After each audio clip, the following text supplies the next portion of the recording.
Shalom, saludos amigos y hermanos. Bienvenidos todos a esta transmisión de nuestro programa Escuela Hebraica. En esta ocasión estamos estudiando el capítulo 16 de Génesis. Así que vamos a estar analizando poco a poco Génesis capítulo 10.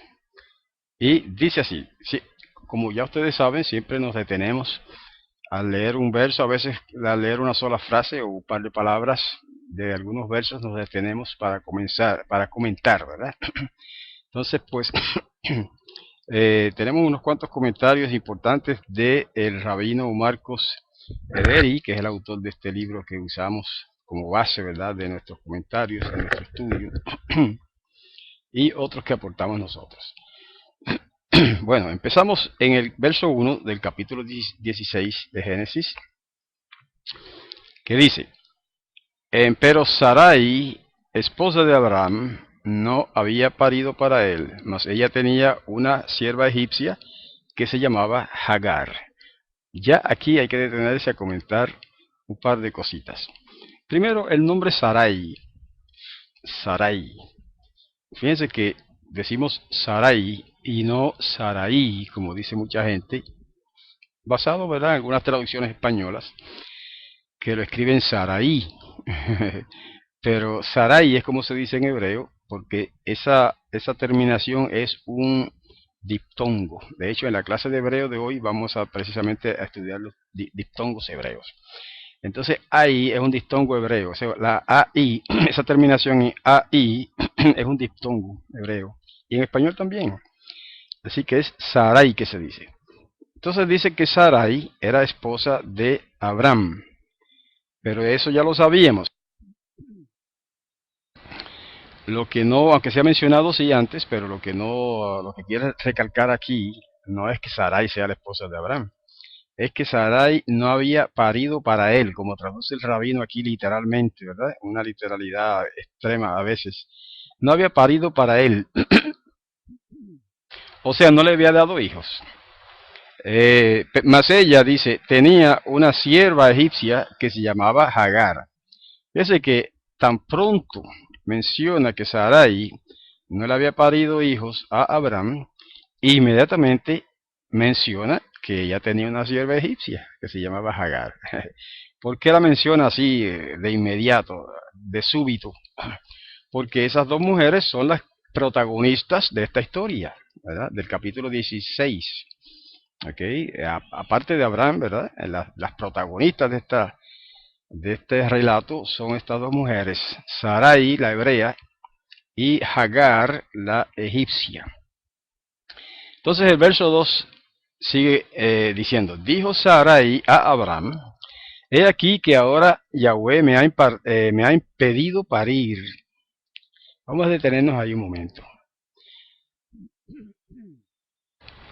Esto es una manera de hablar entre los hebreos y entre muchos pueblos antiguos, que pensaban que el Todopoderoso, el Creador, tenía que ver con todas las acciones de los hombres, y no solo con las acciones de los hombres, sino con todas las cosas que les sucedían a los hombres y a las mujeres, ¿verdad? Entonces, por eso ellos atribuyen esa esterilidad de Sarai a la acción del Todopoderoso, ¿verdad? O sea, Sarai misma dice, le atribuye a Yahweh, porque dice, he aquí que ahora Yahweh me ha impedido parir. O sea, es otra manera de decir, ¿verdad? Yahweh me ha hecho estéril, me ha puesto estéril, ¿eh? Me ha impedido parir, dice ella. Ahora entonces ella, hablándole a Abraham, dice, cohabita ahora con mi sierva, quizás tenga yo un hijo de ella. Fíjense como el traductor aquí dice, la traduce de esa manera, ¿no? Cohabita ahora con mi sierva. En hebreo, literalmente, dice, entra ahora a ella. ¿Okay? Es básicamente, ¿verdad? El sentido es el mismo, solo que en hebreo se dice así. Entra a ella, quiere decir cohabita con ella. Con mi sierva, dice. quizá tenga yo un hijo de ella. ¿Por qué esa extraña expresión de quizá tenga yo un hijo de ella? Porque esa era la costumbre entre aquellas naciones antiguas, ¿verdad? Entre aquellos pueblos antiguos y el hebreo. El pueblo hebreo no era una excepción. Era la costumbre de que si una mujer estéril, pues tomaba una sierva, por ejemplo, como en este caso, para que su esposo procree un hijo en ella. Entonces esta sierva venía y generalmente pues daba a luz o paría al lado de la mujer, ¿verdad? Estéril, en este caso Sarai. Y eso se contaba, ese hijo se contaba como si fuera de Sarai, en este caso. Eso se podía dar en cualquier matrimonio, de hecho se daba, era costumbre en aquellos tiempos. Y en este caso, pues eso es lo que está sucediendo, eso es lo que ella le pide a su esposo. Fíjense que la iniciativa de este asunto que se desarrolla en el capítulo 16 es de Sarai, no es iniciativa de Abraham, no es iniciativa de Hagar, mucho menos, es iniciativa de la esposa, de Sarai. Ahora, vamos a analizar un poquito más a fondo eso más adelante. Dice el verso 3. Tomó Sarai, esposa de Abraham, a Hagar la egipcia, su sierva, al cabo de 10 años de residir Abraham en la tierra de Canaán. ¿Por qué menciona ahí ese lapso de 10 años? Uno lee ese relato así, 10 años, y aparentemente lo único que ve ahí, bueno, lo único que generalmente la gente ve ahí es un dato histórico, un dato histórico. Pasaron 10 años, pero detrás de ese dato histórico hay una ley, hay una costumbre también, hay una tradición. Vamos a leer la notita que nos presenta aquí el rabino Marcos Ederi. Dice, este detalle cronológico aparentemente no es relevante, a menos que concordemos con los sabios del Talmud, que lo usan como punto de apoyo para una halajá, o sea, un código legal que dice que en lo sucesivo el hombre judío, en este caso hebreo, podrá usar como argumento legal para un eventual divorcio de su esposa el hecho de que ella no haya tenido hijos durante un periodo de 10 años sucesivos de normalidad conyugal. Interesante. Ok, o sea que ese periodo de 10 años era un periodo fijado por la tradición antigua y posiblemente incluida en el código de Hammurabi, que ya mismo lo vamos a mencionar, como un periodo reglamentario antes del cual no podía un hombre divorciarse de su esposa. O sea, un hombre que tuviera una esposa estéril podía divorciarse de ella por ese hecho de que fuera estéril, pero no podía ser antes de 10 años. ¿Ve? Ese era el periodo reglamentario, 10 años. Tenía que esperar 10 años de una habitación, ¿verdad? Continua y normal. Por eso es que aquí menciona ese detalle, el relato sagrado. Después de mencionar eso, dice que Abraham escuchó la voz de Sarai, en otras palabras, él estuvo de acuerdo con el proyecto, con el plan, ¿verdad?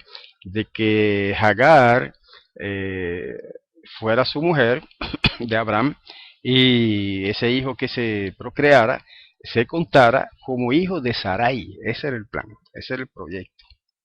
Y por eso es que menciona que al cabo de 10 años de residir Abraham en la tierra de Canaán, entonces sigue diciendo, se la dio a Abraham, su esposo, por mujer. Es curioso un detalle aquí.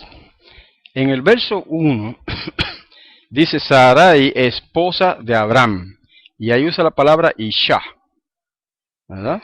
Aquí la tenemos. Eshet Abraham. Eshet Abraham quiere decir esposa de Abraham. Eshet significa simplemente esposa de. Por eso es que es la forma posesiva de Isha. Isha es esposa, pero Eshet esposa de Abraham en este caso. Es curioso que ahí se traduce como esposa la palabra Isha, ¿verdad? Sin embargo, en el verso 3, la misma palabra, Isha, se traduce aquí, el rabino la traduce como mujer, por mujer, se la dio por mujer. Es lo mismo, hermanos. Generalmente cuando en casos así de matrimonio o de relaciones, cuando el hebreo dice, como en este caso, que se le dio a tal persona por mujer a tal hombre, eso quiere decir esposa. ¿Eh? O sea que ni siquiera se la dio por concubina. Aquí no se usa la palabra concubina. Se la dio por esposa. ¿Eh?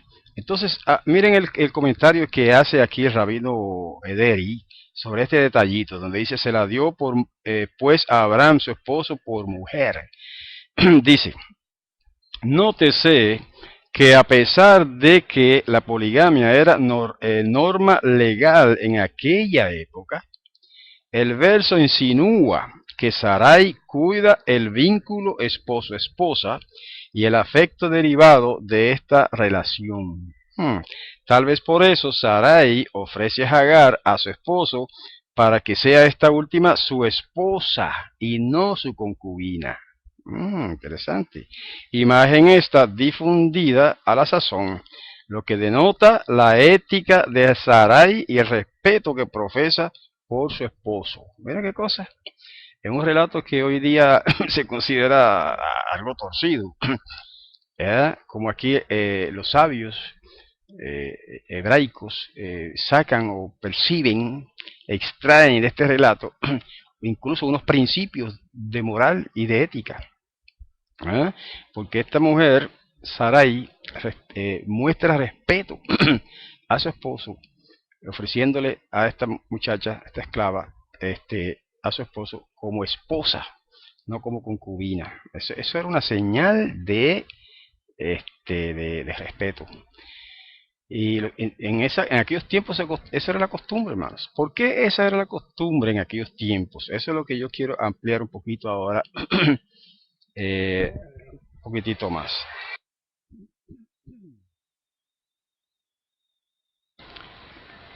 Bueno, me faltó leer un pedacito aquí de comentario, en el verso 2, donde dice, dijo Sarai a Abraham, he aquí que ahora Yahweh me ha pedido parir.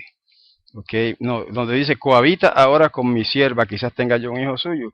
Dice aquí el comentarista, la pasión de Sarai es tan grande hasta el punto de llevarla a decir que lo que difícilmente pudiera sugerir mujer alguna. Tal vez el plan de Sarai era criar al hijo nacido de Hagar, pero en el hogar de Abraham y Sarai, convirtiéndolo por educación en hijo propio. Ese es el comentario de el sabio Abarbanel. ¿Ok? Bueno, lo que yo quería recordarles en este momento, o sea, para contestar la pregunta que hice primero, ¿no? ¿Por qué ese arreglo de tomar la sierva y dárselo por esposa al esposo? Sí. ¿Cuál es la idea de esa? ¿Por qué esta gente hizo eso? Ahora yo quisiera que me acompañaran. Bueno, los voy a buscar aquí, déjame ver, lo tengo acá en la computadora. Una cita de el código de Hammurabi. Eso es bien importante. El código de Hammurabi es un documento que todos los hermanos que estudiosos de las escrituras deberían conocer. Eso lo tenemos en internet. Ok, lo tenemos aquí. A ver si lo encuentro rápido la página. Ah,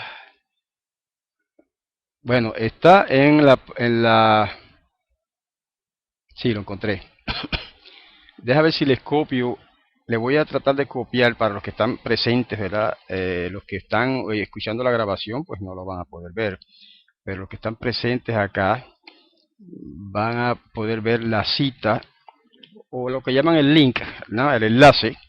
Ahí está el enlace donde usted puede conseguir el código de Hammurabi en español, hermanos. Lo hemos puesto en español para ustedes. Entonces, okay, lo importante de ese código no se ve, que es raro porque no se ve, me dicen, el link. Vamos a ponerlo otra vez. Yo lo veo ahí en rojo. Bueno, de todas maneras, si no lo ven, aparece remove, removido. ¿Cómo es posible? Vamos a ver, tenemos un inconveniente aquí. No, está ahí. Está ahí, vamos a ponerlo de nuevo. Lo acabo de poner 3 veces. Pero vamos a hacer una cosa, si no lo pueden ver acá en la pantalla, pues usted puede hacer lo siguiente. Vaya a la página que se llama Asamblea de Yahweh.com. Busque ahí donde dice archivo de, archivo de temas, y ahí al final donde dice misceláneos, ahí está ese enlace que les estoy ofreciendo, aunque de algunos dicen que no lo ven. Ahí está ese enlace. De todos modos, yo les voy de todos modos, lo tengo aquí en la pantalla, la cita que quiero utilizar de ese documento, para que ustedes vean qué importante está esto. ¿Por qué es que Abraham, no se puede acusar a Abraham ni de adúltero ni de esas cosas como hace la gente por ignorancia de la historia y de las escrituras, por el hecho de que tuvo 2 esposas? Vamos a ver por qué se dio esto. La razón es sencilla. El código del Sinaí, el código de Moisés, como lo llaman otros, o el código de Yahweh, que se dio en Éxodo, casi todo el libro de Éxodo, y Levítico y Deuteronomio, no existía en el tiempo de Abraham.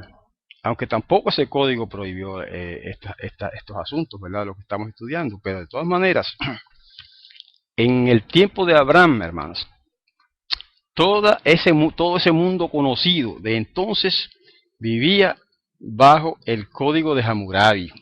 El código de Hammurabi, pues, como lo dice la palabra, ¿verdad? El nombre era un código, un código de leyes que escrito por un rey de Babilonia. ¿Okay? Un rey que se llamaba Hammurabi. ¿Okay? Entonces, discúlpenme un momento, ahora me di cuenta por qué no ven. Ahora me di cuenta por qué no ven el enlace. Es que estaba seteado para no ver, para no mostrar el enlace. Mira a ver si lo ven ahora. Ahora lo van a ver. ¿Ok? Ahora lo van a ver. Ahí está el enlace directo al documento. Muy bien, pero yo lo tengo aquí frente a mí en la pantalla. Les voy a citar 1, 2, 3, 4, 5 incisos, 5 partes de ese código, nada más para que los relacionen con lo que estamos estudiando en Génesis 16. Ok, vamos a leer aquí. Discúlpenme un segundo. Fíjense, en el código de Hammurabi dice lo siguiente, lo tengo aquí frente a mí. Dice, si uno tomó una esposa de primera categoría, y si esta esposa dio una esclava a su marido, eso fue escrito muchos años antes de Abraham, y ésta ha tenido hijos, si el marido quiere tomar una nueva esposa más, no se le permitirá, y el hombre no podrá tener otra mujer más. O sea que era una sola que se le permitía, además de su esposa primera. ¿La captaron? Inciso 145. Dice, si uno tomó una esposa de primera categoría, y si esta esposa no le dio hijos, el caso de Sarai, y se propone tomar otra mujer, tomará esta otra mujer y la llevará a su casa, pero no será igual que la esposa de primera categoría. ¿Okay? Mire cómo cuadra todo eso con la historia de Abraham. Inciso 146.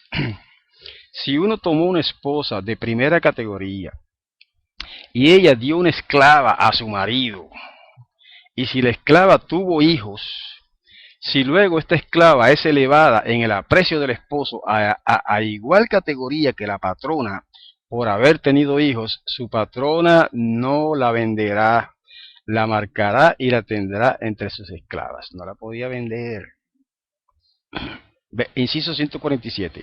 Si la esclava no ha tenido hijos, la patrona la venderá por plata. O sea que si tomaba la esclava por mujer, un hombre, y tampoco la esclava le daba hijos, entonces podía venderla. Pero si le daba hijos, no. Fíjense que específico era este código. Inciso 148, el último que vamos a citar. Si uno tomó una esposa y si una enfermedad se apoderó de ella, si él desea tomar otra esposa, la tomará. Su esposa de la que se apoderó la enfermedad habitará en la casa y mientras viva será sustentada. O sea que en este caso no aplica, ¿verdad? No era el caso de Sarai. Sarai no, bueno, a menos que se considere la esterilidad como una enfermedad, ¿verdad? Pero no me parece. Pero aún así, fíjense que no solamente esterilidad, si una enfermedad incapacitante, ¿verdad? Se apoderaba de la esposa primaria o primera, entonces el hombre tenía derecho a tomar otra esposa y traerla a la casa. Pero en este caso no es ese el asunto que aplica. Lo que aplica es el asunto de si ella es estéril. ¿Ok? ¿Está claro? Entonces ahí, una vez que usted entiende que ese era el código de leyes, ese era el código legal por el que se regían todos nuestros patriarcas y todos aquellos personajes de los tiempos bíblicos, ¿verdad? Especialmente de Abraham para acá, o incluso antes de Abraham, pero como Abraham es el primer personaje importante para nosotros, pues hacemos referencia a eso. Quiere decir que no hay que juzgarlo conforme a las leyes modernas. No podemos juzgar a Abraham conforme a las leyes modernas y a las costumbres modernas de nuestros países donde nosotros vivimos. Hay que juzgarlo de acuerdo a las leyes del país donde él vivió. ¿Y dónde vivió él? Primero vivió acá, en Ur de los Caldeos, exactamente la misma región donde estaba el rey ese, ¿verdad? Hammurabi, donde Hammurabi compuso ese gran código de leyes, y ese código de leyes, acuérdense que Babilonia dominaba todo este territorio en aquellos tiempos, o sea que en la tierra de Canaán o Kenaán también aplicaba el código de Hammurabi. Quiere decir entonces que Abraham simplemente estaba viviendo de acuerdo a la cultura de su tiempo, y no solamente de acuerdo a la cultura de su tiempo, de acuerdo a las leyes, a los dictámenes legales, de acuerdo a los códigos legales de su tiempo. ¿Qué nos enseña eso?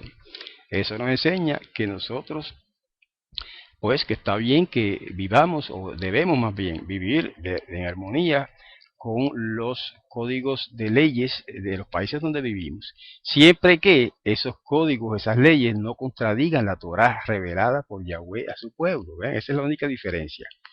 Que nosotros tenemos entonces doble norma en cierto sentido. Tenemos que cumplir las leyes de nuestro país, pero siempre y cuando esas leyes no contradigan o no nos lleven, mejor dicho, a contradecir o a violar las leyes y mandamientos de nuestro Padre Celestial. Para poner un ejemplo sencillo, si en nuestro país, suponiendo, se pasa una ley de que todo el mundo tiene que trabajar en sábado, pues nosotros no estamos obligados a obedecer esa ley, como creyentes y adoradores de Yahweh, porque la ley de Yahweh, que es superior a la de cualquier nación, nos prohíbe trabajar en sábado, en Shabbat, ¿verdad? Es un ejemplo sencillo, eso aplica a muchas otras cosas.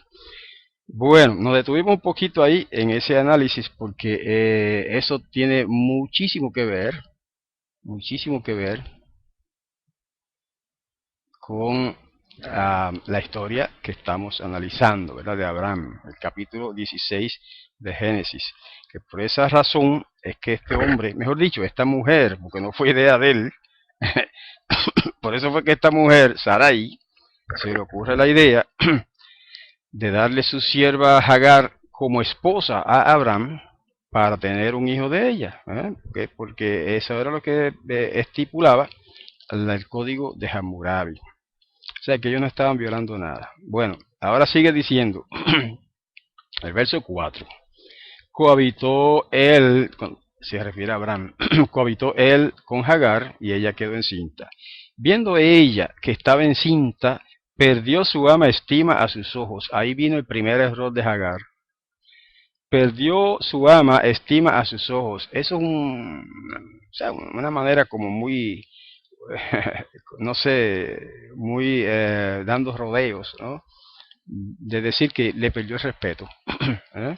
Le perdió el respeto a su ama. Bueno, hay que olvidar que aunque Hagar era ahora esposa de Abraham, era a la misma vez ama, mejor dicho, sierva de Sarai.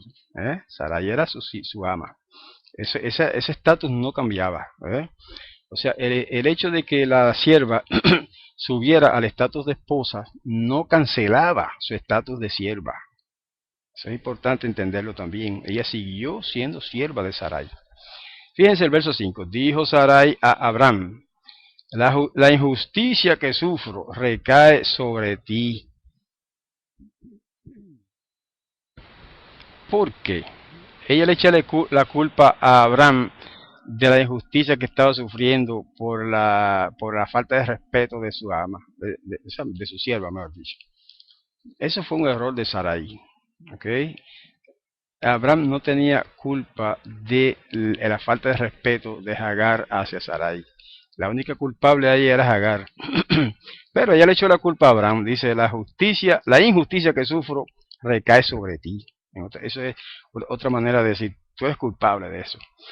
Yo misma entregué a mi sierva en tu seno. Mas cuando ella vio que quedó encinta, perdí estima a sus ojos. O sea, ya no me respeta. Juzgue Yahweh entre yo y tú. Otra vez lo que, ¿verdad?, decíamos anteriormente, que esa manera de hablar de yo y tú, poniendo el yo primero, es típico del hebreo, es normal, es correcto en hebreo. Aunque en español es incorrecto, ¿verdad? En español se dice tú y yo, pero en hebreo se dice yo y tú.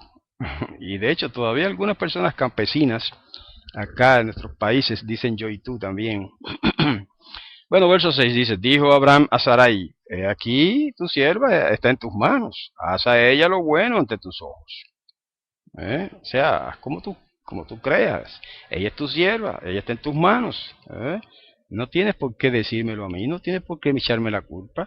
Tú debes bregar con la situación. Eso es lo que le quiere decir Abraham a su esposa. Entonces dice, la afligió Sarai y ésta huyó ante ella. Ahí cometió Sarai el segundo error. ¿Okay? Bueno, vamos a cambiar un poquito esa secuencia. El tercer error. Porque el primer error fue el ofrecerle su sierva como esposa a Abraham. ¿Por qué eso fue un error?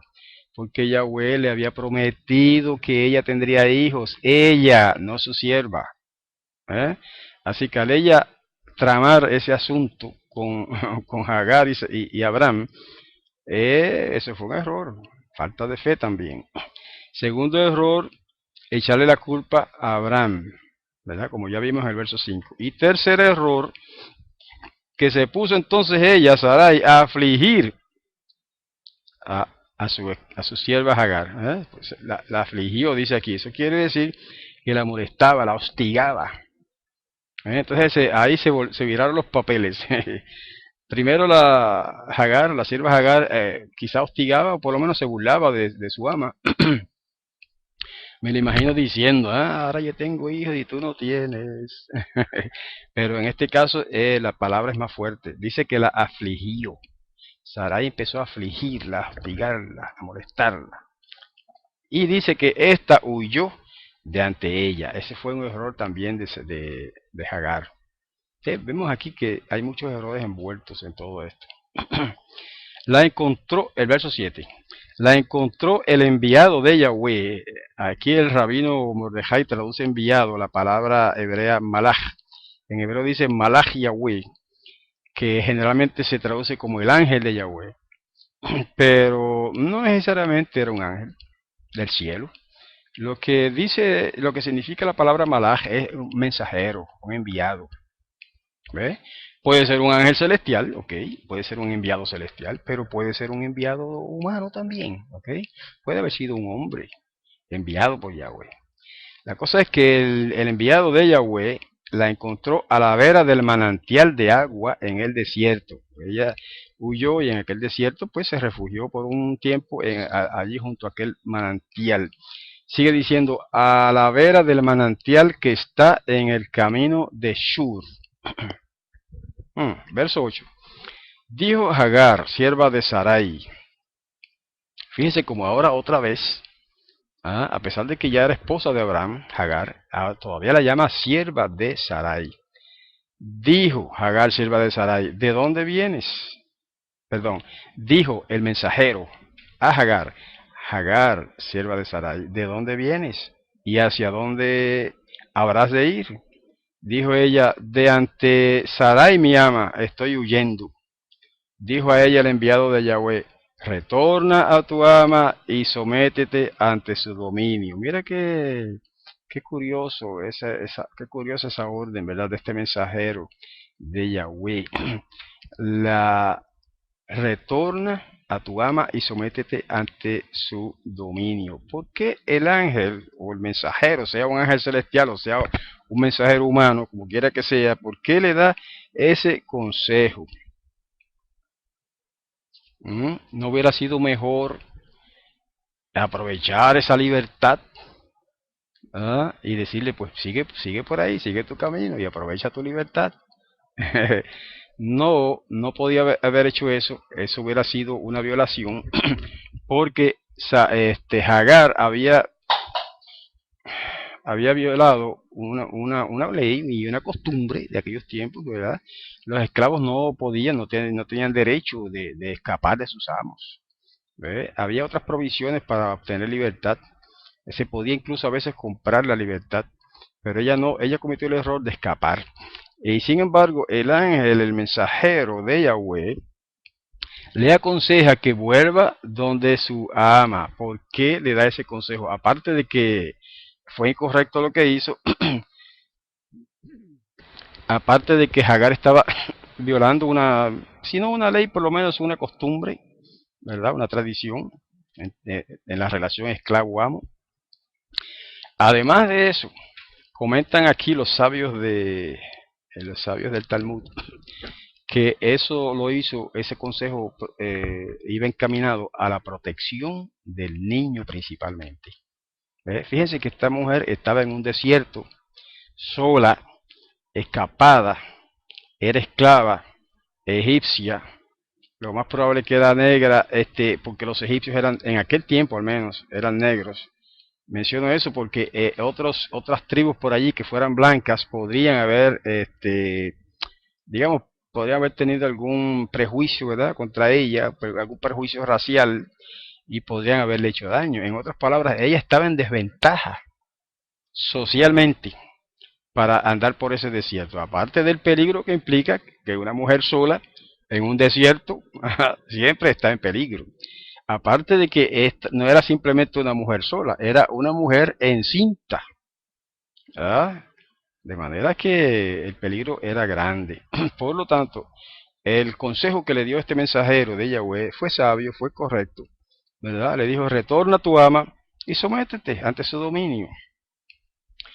El verso 10. Dijo a ella el enviado de Yahweh, habré de incrementar tu descendencia y no podrá ser contada por exceso. Aquí, fíjense que aquí utiliza otra vez la expresión esa idiomática que la comentamos anteriormente, donde se repite el verbo primero en infinitivo y después en futuro, en la misma frase, para reforzar, para confirmar, para asegurar que eso es una promesa confiable.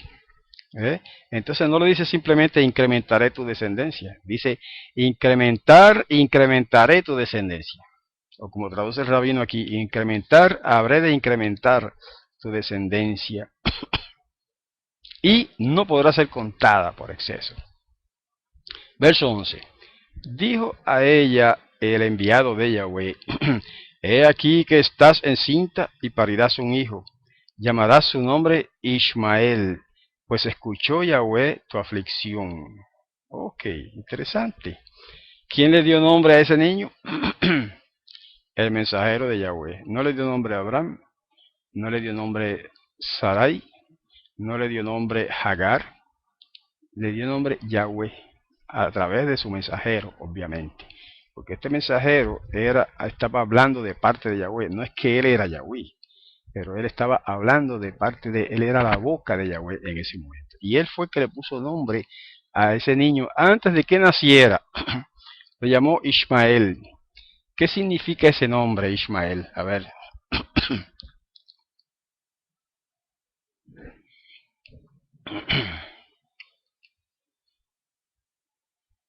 Bueno, el nombre Ismael, estoy viendo la pantalla a ver si alguien escribe el nombre. El nombre Ismael viene de la raíz Shema. Shema significa escucha, ¿verdad? Shema, escuchar, oír, escuchar. Entonces, Ismael significa escuchado de Yahweh, de Elohim, o Elohim escucha. ¿Eh? Y fíjense que en el mismo pasaje implica que ese es el significado. Porque mire cómo dice, llamarás su nombre Ismael, pues escuchó Yahweh tu aflicción. En otras palabras, por cuanto escuchó Yahweh tu aflicción, por esa razón tú vas a llamar a ese niño Ismael. Elohim escuchó. O Elohim escucha, ¿verdad? Que es lo que significa el nombre. Ok, interesante porque usted sabe que los nombres hebreos siempre o generalmente tienen un significado particular, ¿verdad? No nombraban los niños así porque el nombre sonaba bonito. Como se acostumbra hoy día, se le da un nombre a un niño porque suena bonito. Vamos a ponerle el nombre a esta nena, ¿cómo le llamamos? Vamos a llamarle Yesenia. Ah, porque Yesenia suena bonito, un nombre bonito. ¿Qué significa Yesenia? ¿Quién sabe? A la gente no le interesa ahora qué significan los nombres, ¿verdad? Pero en aquellos tiempos antiguos sí, casi prácticamente todo nombre tenía un significado. En este caso, le dice, tú lo vas a llamar Ishmael porque Elohim lo escuchó, o Yahweh escuchó tu aflicción. Entonces, verso 12. Dice, y él, o sea, el niño, será hombre cual asno salvaje. Su mano estará en todo, y la mano de todos estará en él. Oh, vamos a detenernos ahí. En hebreo dice Pere Adam. Pere Adam, refiriéndose a la traducción de hombre cual asno salvaje. Esa frase que el rabino aquí traduce, será hombre cual asno salvaje. En hebreo es Pere Adam. ¿Ah? Ye Pere Adam. Y será asno hombre, literalmente, ¿verdad? Si fuéramos a traducirlo así, literalmente palabra por palabra, y será asno hombre. Eso pues lo traduce muy bien el rabino cuando dice, y será hombre cual asno salvaje. Pero lo importante aquí no es tanto ese asunto, es eso que acabo de decir, sino el significado de ese título. Fíjense, y eso quiere decir varias cosas. En primer lugar, quiere decir que ese niño será libre. Fíjense, es hijo de una sierva, ¿verdad? Pero como esa sierva se casó con el esposo de Hagar, de Sarai, le fue dada a Abraham como esposa, entonces ese niño iba a ser libre. Ahora, hay algo más. Dice, eso de que será cual asno salvaje implica libertad, ¿sabes? Eso está claro, eso los rabinos lo dicen así también. Implica una libertad casi sin límites. Entonces, luego dice, su mano estará en todo y la mano de todos estará en él. Eso implica que por lo menos si no el niño mismo, su generación, su prole, iba a ser una prole problemática. Iba a ser gente guerrera, problemática, peleona. Y fíjense, cuando usted analiza los resultados históricos de esa raza de Ismael, de los árabes, de algunos árabes que son descendientes de Ismael, mira a ver si no siempre han sido clasificados como personas así. Bueno, no hay que hablar mucho. Usted lee las noticias hoy en día, el conflicto árabe-israelí, el conflicto de los palestinos con Israel, etcétera, etcétera, no solamente los palestinos, de todos los países árabes que quisieran borrar de la tierra al pueblo de Israel. Eso es cumplimiento de esta profecía. Su mano estará en todo y la mano de todos estará en él. En algunos otros traducen estará contra él y él estará contra todos, etc. Entonces sigue diciendo el verso 12, y sobre la faz de todos sus hermanos morará. Ah, eso está hablando de una expansión territorial. ¿Okay? Fíjense cómo a veces el lenguaje bíblico es como medio enigmático, ¿verdad? En muchos casos, en muchos, no en algunos, en muchísimos casos. Es un lenguaje enigmático, especialmente cuando se habla de profecías, y esto es una profecía provenida de la boca de Yahweh, que es este mensajero que está hablando aquí. Dice, y sobre la faz de todos sus hermanos morará. Está hablando ahí de expansión territorial, hermanos. Y fíjense si los hijos de Ismael, los descendientes de Ismael, sean descendientes físicos, literales, o sean descendientes espirituales a través de la religión del Islam, ¿ah? Que es como mayormente se cumple todos estos asuntos, ¿verdad? La herencia de la descendencia, mejor dicho, de Ismael, en términos generales, viene siendo todos los pueblos islámicos, principalmente los árabes, pero no únicamente los árabes. Y mira a ver si esa religión no se ha expandido ya por el mundo entero, hermanos. Prácticamente en todo el mundo ya hay personas que se consideran islámicos, ¿verdad? En términos de religión. Y también en términos de prole física, pues descendientes de Ismael están casi todo el mundo también. Verso 13. Invocó ella, ¿de quién estamos hablando? De Hagar, la esclava, la sierva de Sarai, esposa de Abraham. Invocó ella el nombre de Yahweh. ¡Ay, qué lindo! Invocó ella el nombre de Yahweh que le hubo hablado. Y dijo, tú eres Elohim que ve. Pues ella pensó, también aquí tuve visión después de la revelación. Todo eso es el verso 13.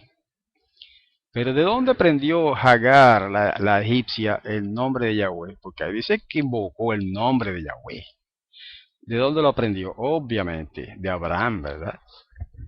De Abraham, que era el jefe de todo ese clan, de toda esa tribu, por decirlo de algún modo, de muchísimas personas que vivían, digamos, arrimados o agregados o adjuntos a Abraham como jeque, ¿verdad? Como jefe de aquella tribu.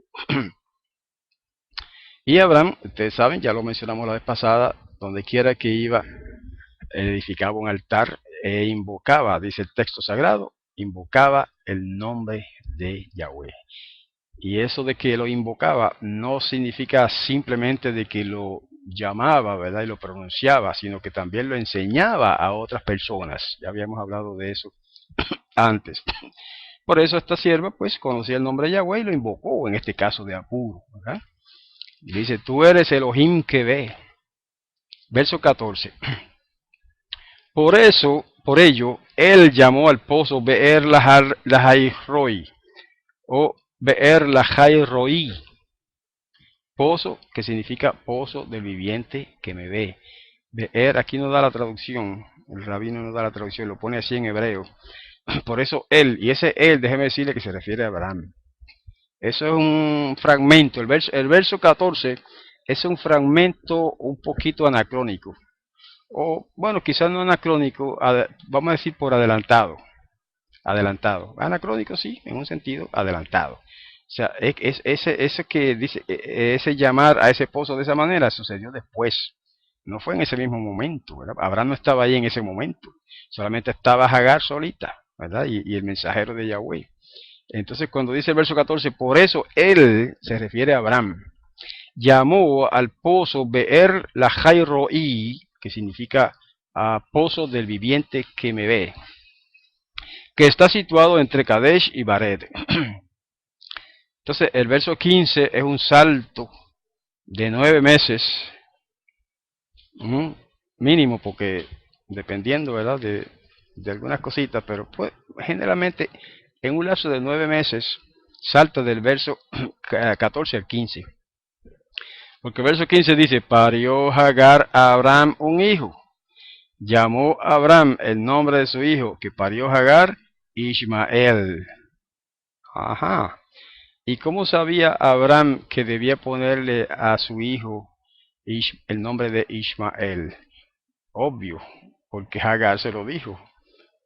Hagar le contó la historia del encuentro que tuvo con ese mensajero de Yahweh en el desierto, y le contó que ese mensajero dijo que ella iba a tener un hijo y que debía ponerle el nombre de Ismael. Y así lo hizo Abraham, ¿verdad? Parió ella el hijo y lo llamó él, Abraham, Ismael. Y verso 16 dice, y Abraham era de edad de 86 años cuando Hagar parió a Ismael para Abraham. Y hasta ahí llega el capítulo 16 de Génesis. ¿Qué edad tenía Abraham cuando engendró su primer hijo? 86 años. Increíble, ¿verdad? O sea, sorprendente. No es increíble para los que conocen el poder de Yahweh. No es increíble, pero eso es una expresión, más bien debemos decir, sorprendente.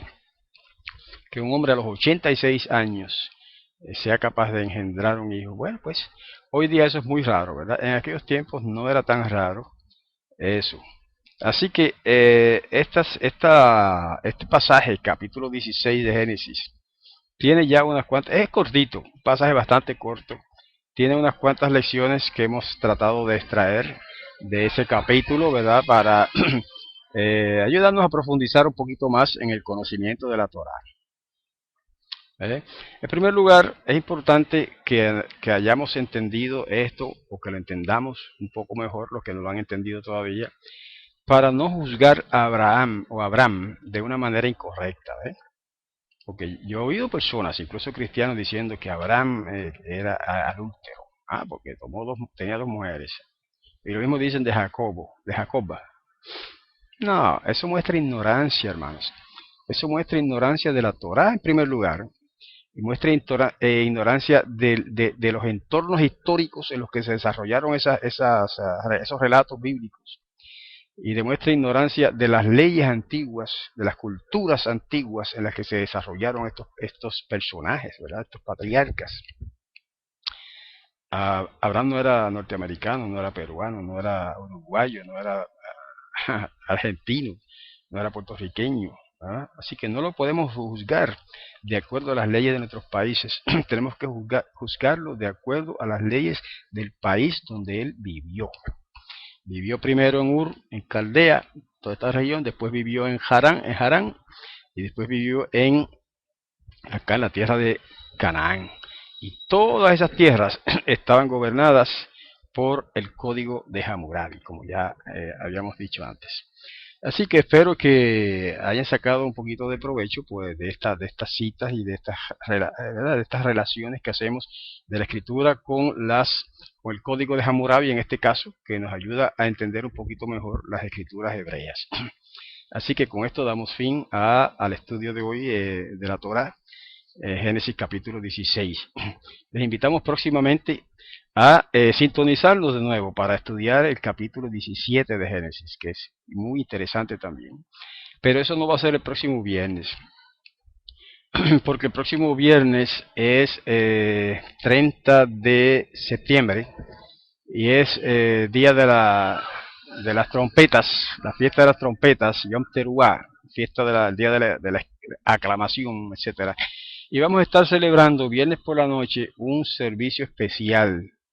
Próximo viernes por la noche vamos a consultar el calendario para estar totalmente seguros. Cierto, hoy es 23 y próximo viernes por la noche yo tengo un servicio en Camuy de Puerto Rico, ¿verdad? Y la noche anterior es que vamos a estar celebrando aquí en la asamblea virtual. Jueves 29 por la noche tenemos un servicio de Yom Teruah, ¿verdad? Porque el viernes es el día de Yom Teruah, el día de las trompetas. Claro, los que siguen el calendario judío tradicional, pues lo van a celebrar el jueves 29. Nosotros seguimos el calendario caraíta, que es observación de la luna en Israel, y eso va a ser el 30, viernes. Y entonces, por eso nos reunimos el jueves 29 por la noche, que ya es 30 para nosotros, ¿verdad? Para nosotros. Y entonces el viernes en sí por la noche, pues voy a estar en un servicio especial también con la Asamblea de Yahweh local acá en Camuy. Así que no vamos a estar en estudio acá, no va a haber escuela hebraica el próximo viernes. Después anunciaremos cuándo sería la próxima, porque de ahí en adelante vienen varias celebraciones especiales relativas a las fiestas sagradas de Todopoderoso, ¿verdad? De la Torá. Y entonces simplemente avisaremos cada semana cuándo habrá y cuándo no habrá escuela hebraica. Con esto damos por terminado el estudio de hoy. Nos despedimos de nuestros oyentes y televidentes. Hasta la próxima vez. En el nombre del Todopoderoso Yahweh, que el Todopoderoso los bendiga. Shalom.